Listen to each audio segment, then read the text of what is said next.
क्या आपने कभी सोचा है जिसने महाभारत का युद्ध रचा, जिसने पूरे युग को दिशा दी, उस श्री कृष्ण का अंत एक मामूली बहेलिया के तीर से कैसे हो गया? यानी उस रहस्य को जो सिर्फ एक मृत्यु नहीं बल्कि एक लीला थी। इस वीडियो को अंत तक जरूर देखिए क्योंकि ये कहानी आपके दिल को छू जाएगी। महाभारत युद्ध के बाद जब धर्म स्थापित हो चुका था तब धीरे धीरे द्वारका नगरी पतन की ओर बढ़ने लगी। युद्ध वंश में आपसी कलह और अभिमान ने अपनी जड़ें जमा ली थी। श्री कृष्ण ने यह सब देखा और समझ गए कि अब युद्ध वंश का विनाश निश्चित है। उन्होंने विरोध नहीं किया, बस समय को अपना कार्य करने दिया। एक दिन प्रभास क्षेत्र के घने वन में वे अकेले ध्यान मग्न थे, एकाग्र, शांत और पूर्ण ब्रह्मा में लीन। तभी वहां आया एक बहेलिया। जरा दूर से उसने पद्म आसन में बैठे श्री कृष्ण को देखा और उन्हें हिरण समझकर तीर चला दिया। तीर सीधा जाकर उनके चरणों में, वही चरण जिनसे श्री राम ने त्रेता युग में बाली को मृत्यु दी थी। बहेलिया जैसे ही वापस पहुंचा कांप उठा। उसने देखा जिसे वे शिकारी समझ रहा था वो कोई साधारण प्राणी नहीं, स्वयं भगवान श्री कृष्ण थे। वो रो पड़ा, प्रभु मुझसे भारी पाप हो गया, कृपा करे। श्री कृष्ण मुस्कुराए कि आंखों में कोई क्रोध नहीं था, बस करुणा थी। वही बाली है जिसे राम ने छिपकर मारा था। ये तेरा बदला था, अब मेरा कार्य भी पूर्ण हो चुका है। धीरे धीरे श्री कृष्ण ने अपनी आंखें मूंद ली और इस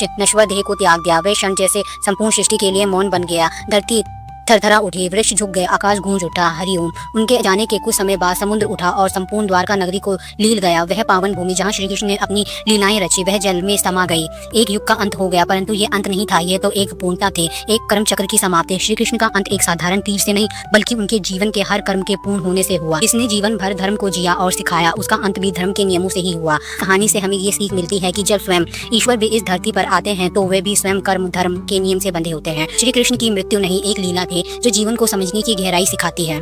अगर ये कथा आपके हृदय को छू गई हो तो मन से कहिए जय श्री कृष्ण।